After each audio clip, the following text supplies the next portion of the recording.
obviously airlines are all having specific targets that they want to achieve. There is huge pressure, obviously, from the world, from the population, people flying, and that translates into pressure into airlines, which means as well pressure to us, right? Because we are as well participating to their effort to net zero. So it's our own agenda is aligned with the agendas of our customers, but as well of airports. We are at the heart of this ecosystem. So that's where it's coming from. The second part is I think that the world is moving into only one direction. I think it took a long time, obviously, to get to where we are today, and there is still a lot of progress to make. But I think that it's absolutely acknowledged that we cannot continue to run companies the same way as we used to over the last 10 to 20 years. Welcome to Sustainability in the Air, the world's first podcast dedicated to sustainable aviation. I'm your host, Shashank Nigam, the CEO of Simplifying. Every Thursday, I have important conversations with top aviation executives, technology entrepreneurs, and policymakers helping aviation take climate action. Conversations that help separate the signal from the noise. Whether you are a frequent flyer or an airline executive, if you care about sustainability or simply love traveling, welcome aboard.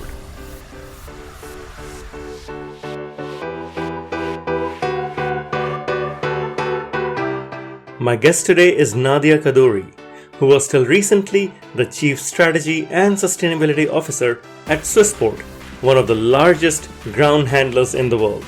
You may have seen some of their pushback trucks at airports, some of their trucks and vehicles helping the airport operations. In fact, Swissport also operates a network of lounges, and Nadia's vision is to help make all of these operations sustainable. Let's hear it from Nadia.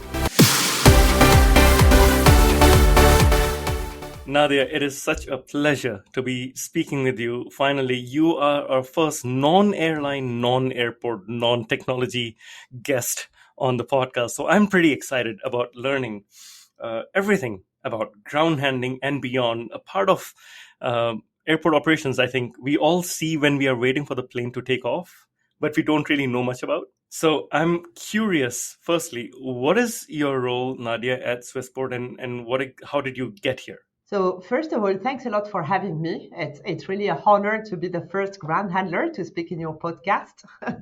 I hope I will be up to the challenge.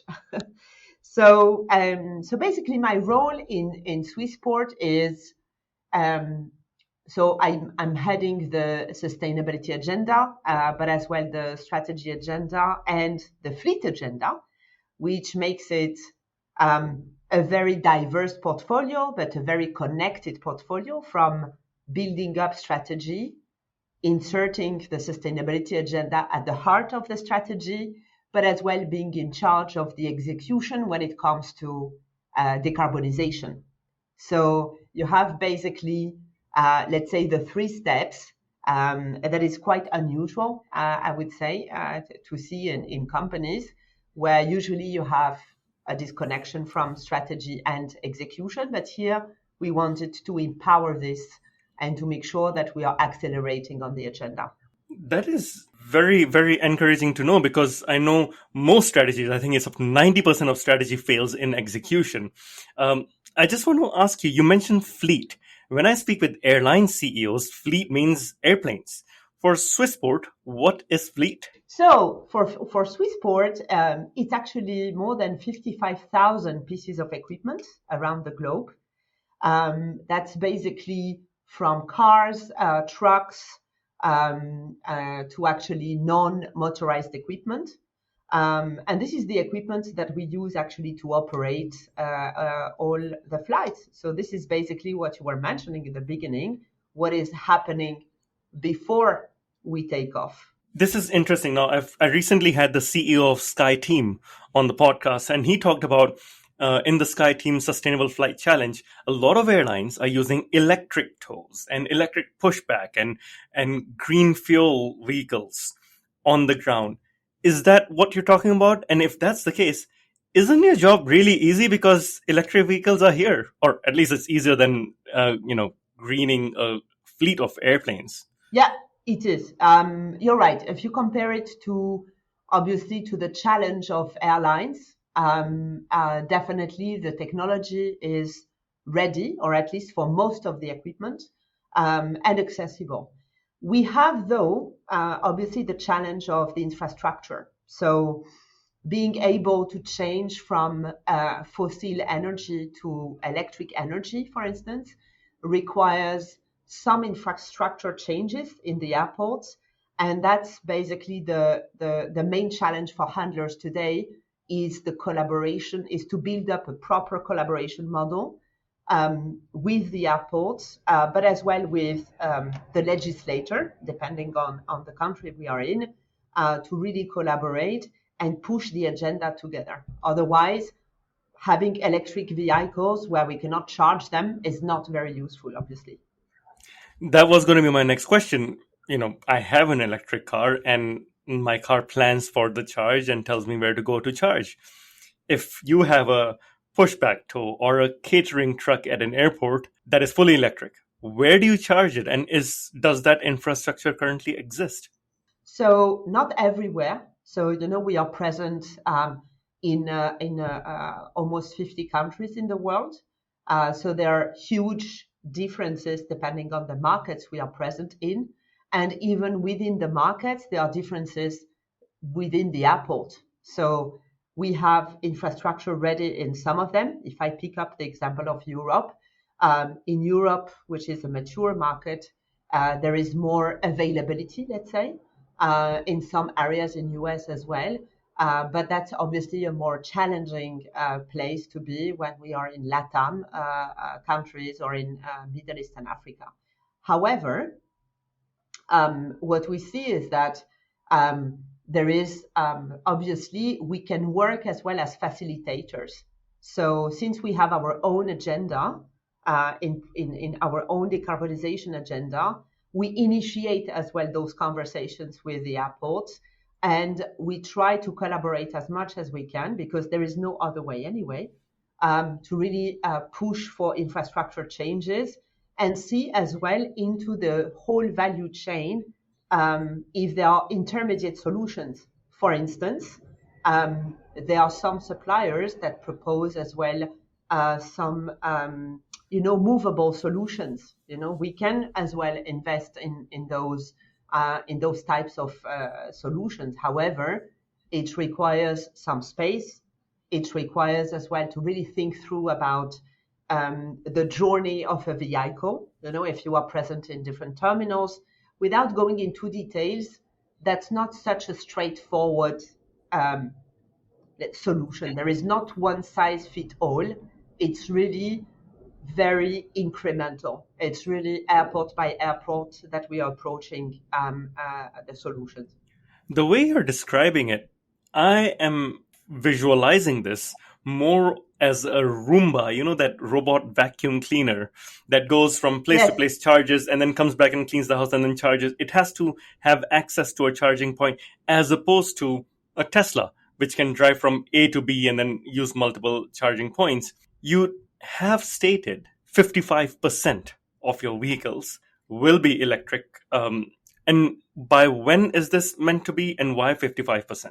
So what we did is we aim to join the SBTI targets because that's obviously the most relevant and the more precise, I would say, institution to join and recognized in our industry. And to get to join SBTI, we translated the emission reduction into pieces of equipment because when we look at our scope emissions, so scope 1 and scope 2, the biggest lever is our equipment. Obviously, there are other solutions. We have cargo operations. We have as well lounges. We are present as well. We have offices. So we will do much more than just electrifying.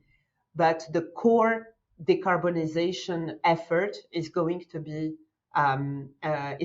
achieved through the change in equipment.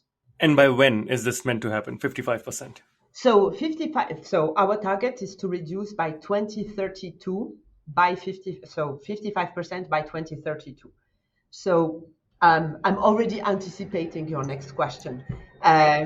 So we defined this as a target because my observation overall, starting when we started our ESG journey last year, is that there is a lot of targets that are disclosed by a lot of companies in being net zero by 2030, for instance. This is what is the most common and what a lot of companies are pushing. But my view is really in twofold. One is we need to show results already now before pushing to net zero. So the idea is to have achievable targets and to ensure that the whole, yeah, you can hear the plane, right? And and to ensure that the whole supply chain is ready. So what I was mentioning before, airport readiness, we are highly dependent on this, on the infrastructure changes, and that the whole industry is moving towards the same direction. So that's why 55% seemed to be an achievable target, and it's compliant with SBTi.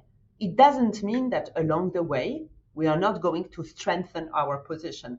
But I want first to get this target, achievable target. I want first to deliver on this target. Okay. That's the idea. And what is the starting point? What percentage of your vehicles are currently fully electric?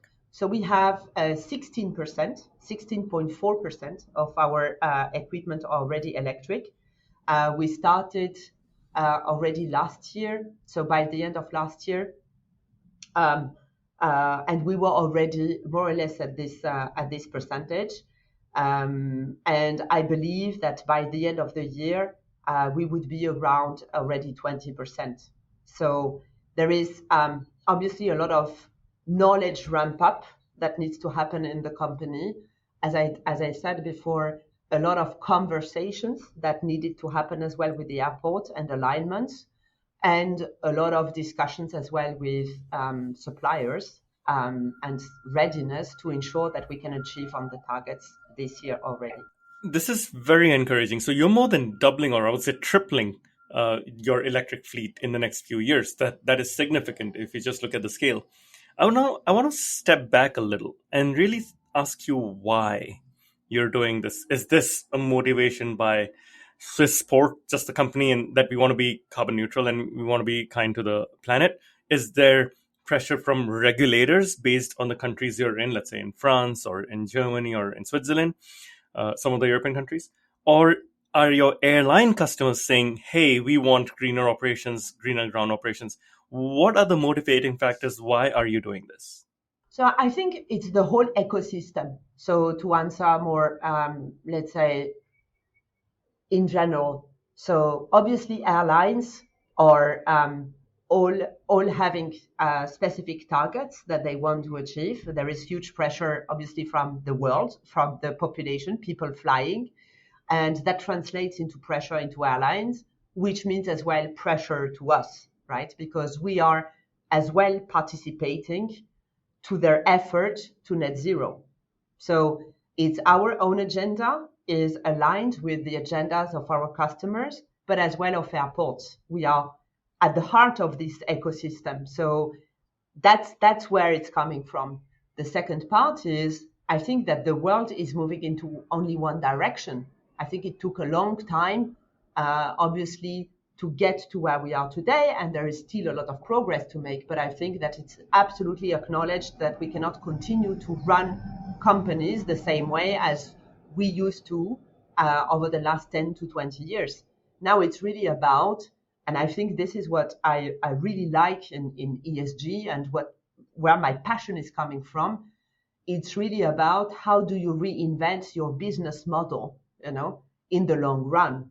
And you cannot invent today your business model by not acknowledging that fossil energy is not the future for the planet.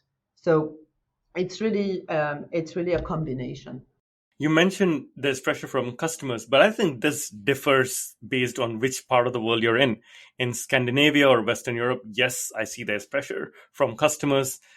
In North America, I think there's more investor pressure about the future of a green aviation industry rather than customer pressure. And if you go to parts of Asia, I know my parents-in-law in India, when they fly to meet us in Canada, they still sort by price. I don't think there's anyone sorting by carbon footprint or seeing how green their operations are, which is the cheapest flight and the fastest way to get there. So, do you see a dichotomy in terms of where these pressures are? You are a global firm. You're not just in Europe. Who is? How is this? How are you dealing with that? So I think you're right, that there is definitely different dynamics and different level of maturity when it comes to the decarbonization. But I would say even the overall importance of building sustainable businesses. Um, but I just believe that those countries or those regions, such as Latin American region for us, um, probably African countries as well. And we are not very present in Asia, but definitely there is in countries where we are present, there is less pressure. But I think that in the next 4, 5 years, this will come. So it's just some markets are leading the way. So to answer to your point, UK, I think is definitely pushing. We see it in many airports for greener operations. I think in some part as well, I see in some part in US, obviously in California region, more mature than probably other cities, but I think it's definitely coming. In Europe, generally speaking, and this is, we have a big part of our business in Europe, I think that every country is really raising the bar from a legislation perspective. And now airports are really following. So, yes, Europe, US are the key markets where we will start to invest in. But I always watch very, very carefully as well the other wave of countries, because I see that it's an opportunity as well to have those conversations already upfront. Because as a company, what is really important and for sustainability is that you need to see what is happening over the next 5 to 10 years. That's the whole difference in leading a sustainability agenda and operations. You need to be proactive and you need to engage before. Otherwise, you will make the wrong investments into stranded assets, and you will end up in 5 years starting to have those conversations and losing a lot of money. I think you're absolutely right. We have to be cognizant of the different stakeholders in different parts of the world. Are you able to share some of the key successes you've had in, a region or a couple of regions? What has really worked as you go down this journey? I would say so. We started as a one of the key successes. I would say is our collaboration model with Fiumicino Airport in Italy. So we started. We took over ITA operations last year, actually almost a year ago, in July last year, and we started to have conversations between the airport and the airline about the electrification. So how important it was. But it was possible as well because Fiumicino Airport is a very mature airport that is already very engaged into the decarbonization journey. So that was at the heart of their strategy. So that works very well, and we are obviously now handling the hub for ITA in Fiumicino, and we are engaging now into the whole process of electrification, and as well having ideas about other items into the sustainability agenda. So that works very well. I think the other piece is so we have as well those conversations, and we are as well electrifying very much in UK. Good success as well in Amsterdam, where we are running as well our equipment with biofuel. So that's the first operations that is run for us with biofuel. So we are really kind of moving, but as I said in the beginning, it's very much airport by airport. and in mature markets. The other piece, I think, that is not to underestimate, and that's actually a challenge that we face, is the lack of a platform in the ecosystem. So handlers have a platform. So now we have an association that represents us, ASA, that we are actually strengthening this year. Airports have an association, ACI. Airlines have IATA. But those associations today, they are not linked to really set up the future for sustainability. That's the next item for the agenda, is really aligning our common interest as an ecosystem to really ensure that we are creating the right collaboration model at a higher level. So less incremental, but really the notion of partnership rather than the notion of individual segments into the ecosystem. And I think that's really where we need to put our focus as an industry. Sure, I think that does make sense. Let's talk a little about technology here. We've spoken about electrification of vehicles. What about hydrogen? Because hydrogen and hydrogen fuel cells, Toyota is testing it. I know London buses run on hydrogen in some places. Is that something that you're considering as well? Yes, definitely. We are looking at a piece by piece of equipment. This is basically the granular work that needs to be done, is equipment type by equipment type, to really define what is the most up-to-date available technology and the technology that will last over the next 10 to 15 years. So when you invest into a piece of equipment, we need to make sure that we are not, as we said before, that we are not actually buying stranded assets. So that's a bit the cautious part when it comes to hydrogen. But when this is the only available solution, we will definitely as well consider it in our plan. And still sticking to hydrogen, there are airlines which are customers of yours, let's say EasyJet, which have plans to introduce hydrogen aircraft in the future. Not this decade, but definitely in 20 years from now, perhaps. That might be a key part of their operations. How are you looking to support operations like that? Are you in talks with EasyJet and, let's say, Bristol Airport, which is looking at a hydrogen hub? Yeah, exactly. Actually, you picked up the right example with Bristol Airport. So yes, so we are definitely exchanging. That comes back to the collaboration model to really ensure, ground handlers are absolutely essential to run smooth operations in airport, but we are as well, we are at the heart really of the business model. So our role is obviously to run our decarbonization journey, but even more important is to align with the decarbonization journey of our stakeholders. So in the example of Bristol, that's definitely on top of the agenda. One of the interesting things we learned from airports, I had the president or the director general of the ACI World here, Luis Felipe, and he was talking about how to have a hydrogen infrastructure at an airport, you need to really expand the airport. I think to power Heathrow, you'll need a hydrogen terminal the size of Terminal 5 to just house all that hydrogen. How will you deal with something like that? Because you have a lot of ground vehicles, you need a lot of potentially hydrogen to carry around. Is that something you've thought about? I would say that we've been really focusing on the electric solution because that's the most available solution to date for our type of equipment. But when it comes to hydrogen, if there is a strong push from the airport, let's say Bristol, for instance, we would look at isolated solutions, incrementally.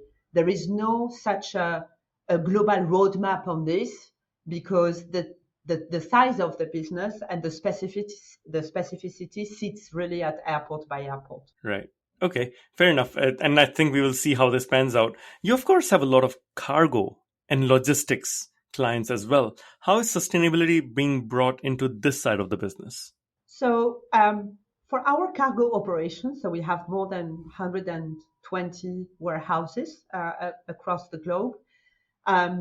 We are looking at the equipment. Obviously we have as well equipment in our cargo operations. So the same way as for our ground operations, that's part of our 55% EGSC target. But we are looking as well at solar panels. So we've been experiencing, and we are pushing this specifically in markets like Germany. We are going as well to be certified at 100% 100% green for our Liège cargo operations. So for cargo, the approach is a mixed approach between solar panels equipment and electrification, the same way as ground handling. I'm glad to hear that, because I think this complements quite well what we see as passengers on the ground. It just flows together. You also mentioned earlier you operate lounges. I believe that's under the Aspire brand. And when I was researching for this episode, I realized that you have a commitment to completely eliminate single-use plastic in your lounges, I think by 2025. How's that coming along? So we have around 70 lounges, like globally, just to kind of size the matter, as I would say. And in reality, we are already at this moment in time, and for the last 3 to 4 months, building sustainable lounges. So we are already, for all the new incremental lounges, applying the no plastic use in our new lounges. So the way it's going, I think that it's specifically in this business, it doesn't imply significant changes in the way that our people work. Because what is really challenging is, for instance, to eliminate plastic in our cargo operations, which is as well one of our ambition. But it requires a complete change in the procedures, in the training of our people, and that would require more time.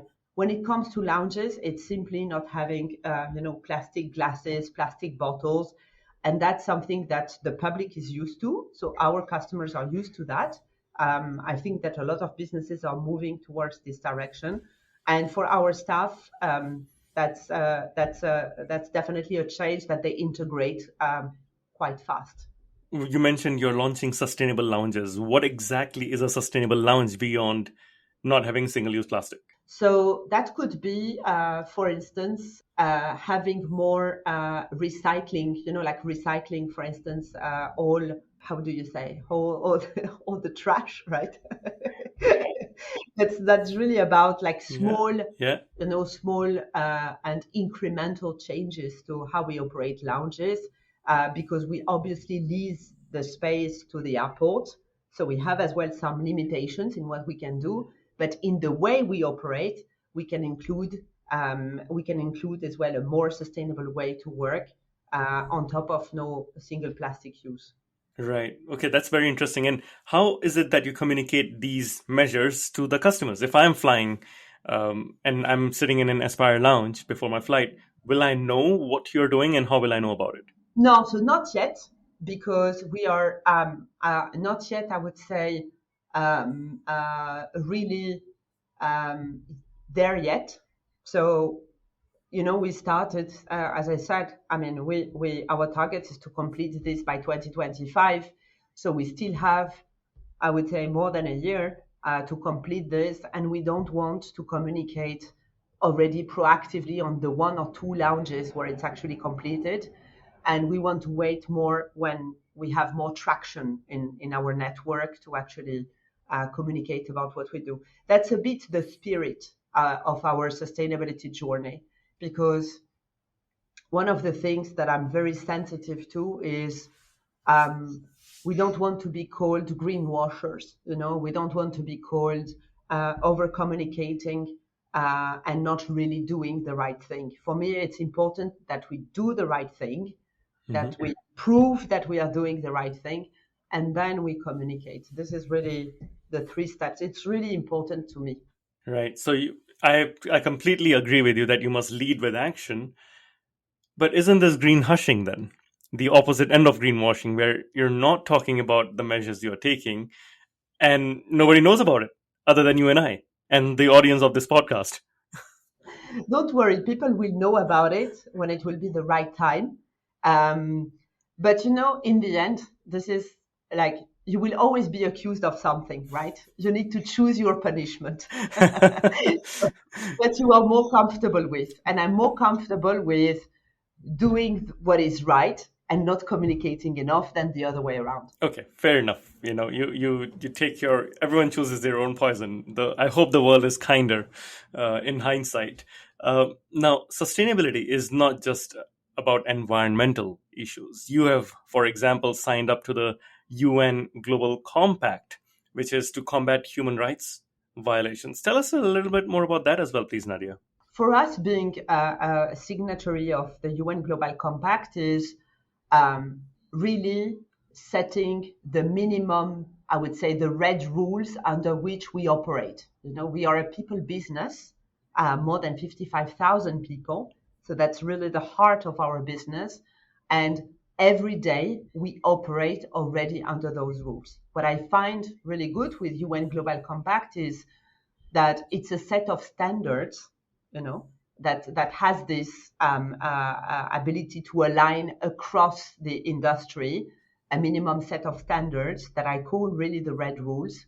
But as a company, what we want is to go obviously beyond, because the questions that the world now is raising when it comes to people, so to the people agenda, they are very complex on top of obviously the 10 minimum rules set it by the UN Global Compact. Right. It's very interesting to see you take a holistic approach. It's not just about environment.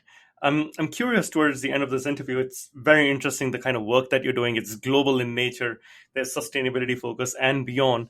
How did you end up being in this role? What's your background? Because obviously, 10 years ago, Swissport did not have a chief sustainability officer. Now, so my background is finance, actually. So I worked in various finance roles, and ended as a CFO actually in Swissport. And I was looking for a new challenge that would imply a more business side. Like I'm quite passionate about the industry, so that's probably the starting point, and the ability to really be part and actually shape together with my colleagues the future of this company, because this is what it is about. It's not an agenda that is on the surface.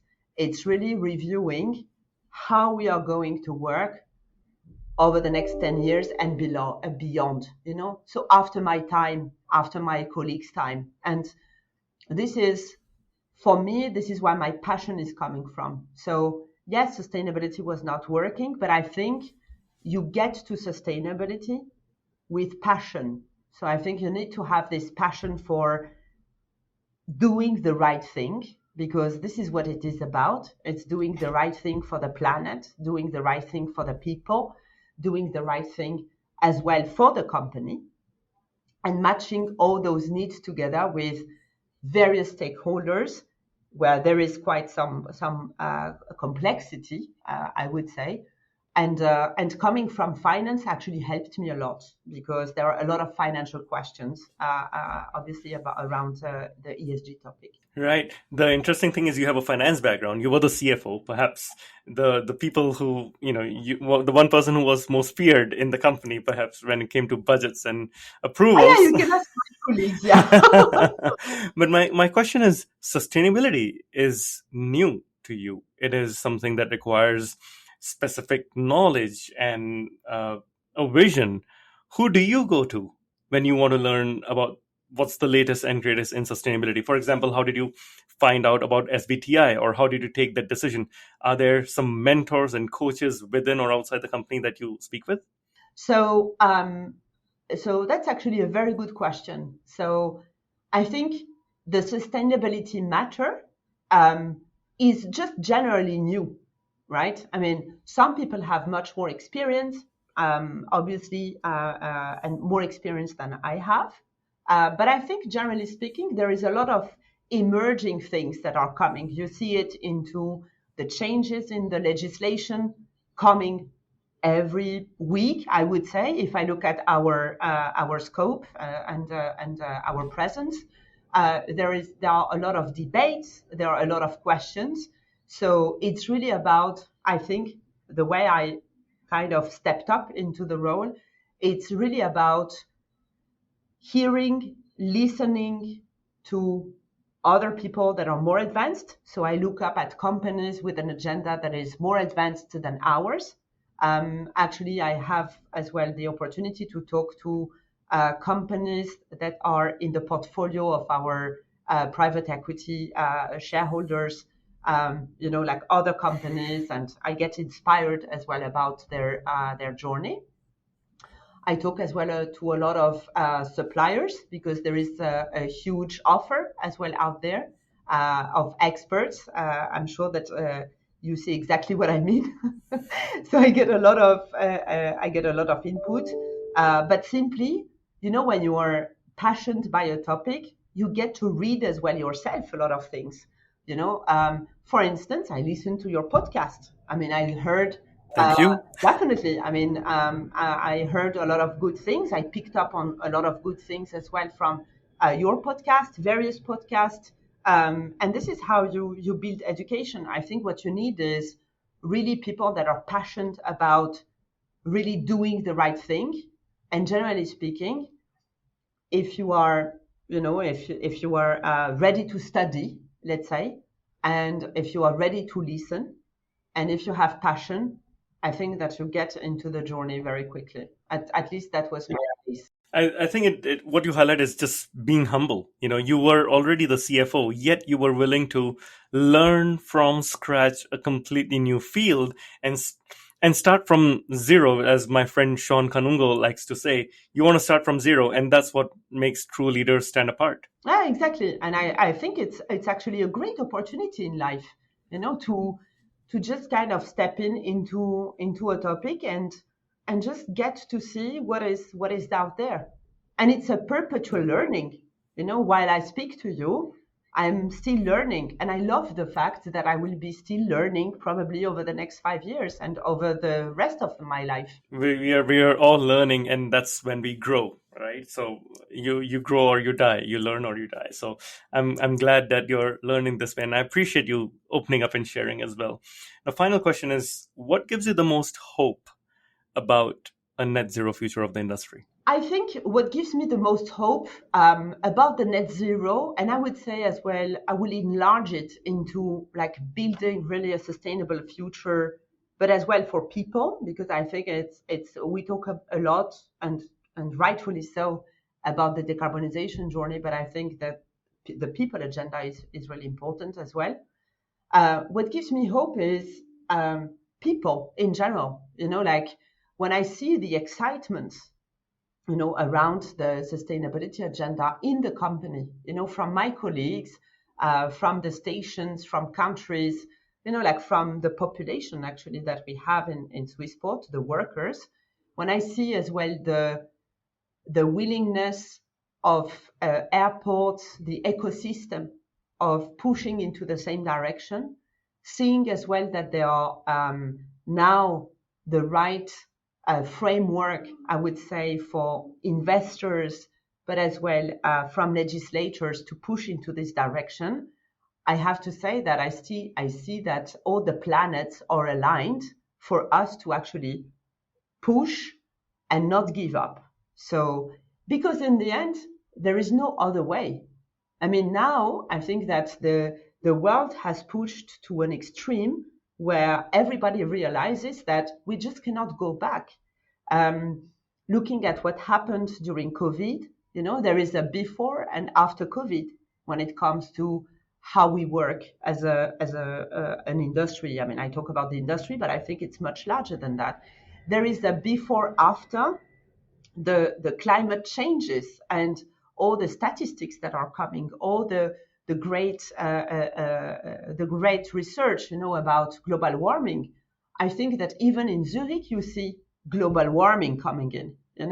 I mean, I've been in Zurich for 10 years, and you see that, yeah, summers are very different, winters are very different. And even someone that is not studying this and completely obsessed by it, notice it. So I just see that it's a perfect moment that where all the planets are aligned, being shareholders, being investors, being as well population, where everybody accepts that things needs to change. This is what gives me energy. I would fully agree. I remember being at the Farnborough Air Show last year and seeing the entire industry coming together, competitors or not, a bit like how aviation has focused on safety in the past, that we will all work on this together. We will not compete on this. I foresee us as an industry working together, and it's really heartening to see the efforts Swissport is making, the work you're doing, Nadia, not just learning a completely new field, but also leading from the front. The final part of this interview is what I call the rapid fire round, in which we get to know you a bit more personally. And I'll ask you a simple question, and you have to reply to me, with a very nice, easy answer. So I'll start simple. What's your favorite airline? I cannot answer to that. It's like choosing. It's like choosing who is my favorite child. You don't. Yeah, impossible. All right, that turned out to be a hard one then, as opposed to an easy one. Okay, what's your favorite movie? Actually, I'm watching more series. I would say at the moment it's Succession. I'm completely addicted to Succession. I love it. Is that the Kate Winslet one? No, it's not Kate Winslet. No. Okay, I'm completely tuned out of series. So as you can probably tell, what's your favorite book? Your books, of course. I mean, I just heard that you are releasing a new book, so I'm looking forward to the next one. All right. Well, I'm glad to hear and totally humbled. You're one of the few guests who have said that. What is the best advice you have received? I would say to stay humble and to keep your eyes open and ears open. With the same fresh attitude, every day. I think this is a very good advice because it keeps you grounded to, who you are, while in the same time you just enjoy the little things. Okay. What is something you want to learn? It's actually a difficult question. I want to learn so many things that it's really hard to say. But I would say I would like to learn to improve I'm a cooker, so I love cooking, very much so. So probably to improve my bakery skills, that's something I would like to learn next. Okay, I am looking forward to trying your baking sometime when we You're more than welcome. What's your favorite city, Nadia? Actually, I like Zurich a lot. It's a very good mix between nature and city. So yeah, I think I like Zurich a lot. Yeah. Wow. And finally, what do you do in your free time? So actually I enjoy nature a lot, hiking, biking, but as well I love dancing. What kind of dance are you into? So I used to do ballet for 15 years. That was my dream, when I was younger, but was not possible. So at some point I had to stop, but I actually reused this energy to learn new dancing skills. So I dance tango, for instance. Wow, amazing. Have you watched that French movie Ballerina? Yeah, of course. It's my daughter's favorite movie. So. Oh, good. This is our connection, actually, other than your book. and cooking. I love to cook as well. So maybe we can do that sometime. Nadia, it's been a pleasure speaking with you. Truly humbled to have you on the show, and I really look forward to seeing some of your visions at Swissport come to life, especially that 55% electric vehicles going around. Thank you so much. Thank you for listening to this episode of Sustainability in the Air. Aviation is one of the hardest to decarbonize industries, yet there are multiple paths to get to net zero. Awareness is key to a green future. So please give us your support to help our sustainable aviation insights reach a wider audience. You can do this by sharing this episode on your network, on LinkedIn, Twitter, or even WhatsApp. Or perhaps you might consider leaving a review on Apple Podcasts, Spotify, or wherever you listen to this episode. You can start a conversation with us by writing to us at podcast at simplifying, that's simply with an I.com. And for more content on sustainable aviation, please visit our website green.simplifying.com and join the movement. Sustainability in the Air is an original podcast by Simplifying. The show is produced by Juraj Toth in Slovakia. Dirk Singer is our Director of Sustainability, who leads research for each interviewee out of Greenwich, UK. Shubhadeep Pal is our supervising editor based out of Mumbai and Singapore. The articles are written by Ayushi Badola in Dehradun in India and Meera Hull in Montreal, Quebec. Creative design is led by Ligia Esteve in Montreal. Baiba Drimain is the project director for the show based out of Valencia, Spain. Special thanks to Wendy Sim in Singapore. And I'm Shashank Nigam, the CEO of Simplifying and your host. Please feel free to connect with me on LinkedIn.